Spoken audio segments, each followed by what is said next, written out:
অন্য এক হাদিসে আছে একবার প্রখর রৌদ্রের মধ্যে দুপুরের সময় হয়তো আবু বকর সিদ্দিক রাদিয়াল্লাহু তাআলা আনহু মসজিদে নববীতে তশরিফ আনিলেন।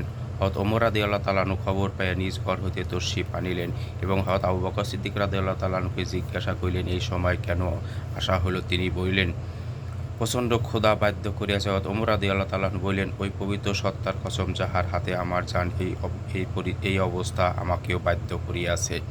তাহারা উভয়ে অবস্থাতেই ছিলেন। এমন সময় রাসূলুল্লাহ সাল্লাল্লাহু আলাইহি সাল্লাম নিজ গৃহ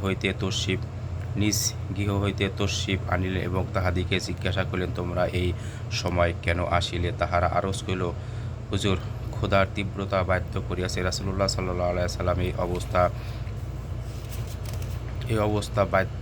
রাসূলুল্লাহ সাল্লাল্লাহু আলাইহি ওয়াসাল্লাম বললেন, এই অবস্থা বাধ্য হয়ে আমিও আসিয়াছি। এই তিন হযরত উঠে হযরত আবু আইয়ুব আনসারী রাদিয়াল্লাহু তাআলা আনহুর বাড়িতে গেলেন। তিনি তো উপস্থিত ছিলেন না। তাহার স্ত্রী অত্যন্ত আনন্দ প্রকাশ করিলেন। রাসূলুল্লাহ সাল্লাল্লাহু আলাইহি ওয়াসাল্লাম জিজ্ঞাসা করিলেন, আবু আইয়ুব কোথায়? স্ত্রী আরজ করিল, হুজুর, তিনি এখনই আসিতেছেন। এমন সময় আবু আইয়ুব রাদিয়াল্লাহু তাআলা আনহু আসিয়া গেলেন এবং দ্রুত খেজুরের একটি ছড়া ছিঁড়িয়া আনিলেন।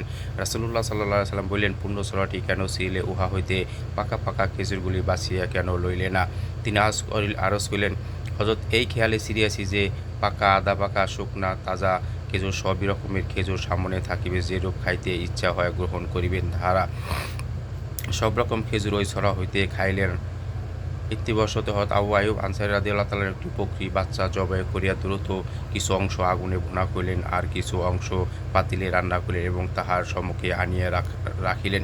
রাসূলুল্লাহ সাল্লাল্লাহু আলাইহি সাল্লাম সামান্য গোস্তর একটি রুটি পেঁচিয়ে আবু আইয়ুব রাদিয়াল্লাহু তাআলা আনহুকে দিয়া বলিলেন, ইহা ফাতিমাকে দিয়া আসো, সেও কয়েকদিন যাবৎ এইরূপ কোনো কিছুই খায় নাই। তিনি তাড়াতাড়ি দিয়া আসিলেন, তাহার গোস্ত রুটি খাইলেন। অতঃপর রাসূলুল্লাহ সাল্লাল্লাহু আলাইহি সাল্লাম বলিলেন, আল্লাহ তাআলা আল্লাহ তাআলা এত নিয়ামত খাইলাম, গোস্ত রুটি, পাকা খেজুর, কাঁচা খেজুর।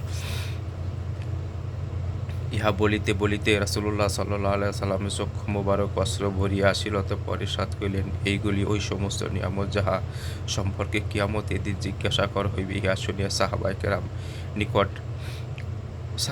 নিকট বড় কঠিন মনে হইল যে এইরূপ কঠিন ক্ষুধার্ত অবস্থায় এই সমস্ত জিনিসও কি জিজ্ঞাসা করার উপযুক্ত? রাসূলুল্লাহ সাল্লাল্লাহু আলাইহি সাল্লাম বললেন, নিশ্চয়ই, তবে এর প্রতিক্রিয়ার এই যে, যখন খাওয়া শুরু করে তখন বিসমিল্লাহর সহিত শুরু করো, আর যখন শেষ করো তখন এই দোয়া পড়ো, অর্থাৎ সকল প্রশংসা শুধু আল্লাহর জন্য, কেননা তিনি আমাদিগকে কেবল আপন দয়া ও মেহেরবানিতে পেট ভরিয়া দান করিয়াছেন, আমাদের উপর নিয়ামত বর্ষণ করিয়াছেন এবং অনেক বেশি পরিমাণে দান করিয়াছেন।